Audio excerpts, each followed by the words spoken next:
Hello बच्चों, नमस्कार। मेरा नाम जय है। और यदि आप यूपी पुलिस होमगार्ड की तैयारी कर रहे हो या आप आरआरबी ग्रुप डी की तैयारी कर रहे हो या हम कह सकते हैं एसएससी जीडी की आप तैयारी कर रहे हो, तो आप ब्रह्मास कोचिंग को ज्वाइन कर सकते हो।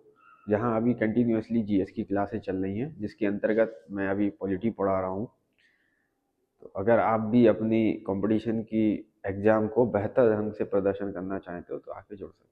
लास्ट क्लास में हमने समानता के अधिकार पे बात की थी, जिसके अंतर्गत हमने सारे आर्टिकल नंबर 14 से लेके 18 तक का सारा वर्णन जान लिया था। उसके बाद स्वतंत्रता का अधिकार आर्टिकल नंबर 19 के बारे में विस्तार पूर्वक हमने चीज़ें जानी थी, किस किस से कौन कौन से सब क्लॉज किस किस चीज़ से संबंधित हैं। उसके बाद अब हमें अगली क्लास में स्वतंत्रता के अधिकार से संबंधित जो भी आर्टिकल थे, आर्टिकल नंबर 20, 21 और 22, इन तीनों के बारे में और विस्तार पूर्वक जाना है।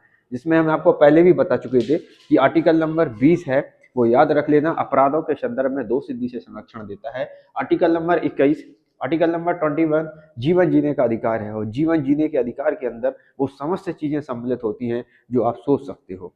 सर्वोच्च न्यायालय ने समस्त वादों के अंतर्गत समय समय पे हर एक चीज को जीवन जीने के अधिकार में सम्मिलित किया है।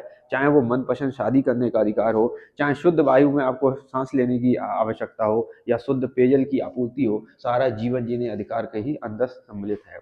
उसके बाद याद रख लेना, आर्टिकल नंबर 21 के बाद आर्टिकल नंबर 22 में गिरफ्तारी के संबंध में आपको संरक्षण प्रोवाइड किया गया है। तो ये समानता के अधिकार के अंतर्गत ये कुछ आर्टिकल और बचे हुए हैं, इनका आज हम अध्ययन करेंगे। और हमारे स्वतंत्रता का अधिकार और समानता का अधिकार महत्वपूर्ण अधिकार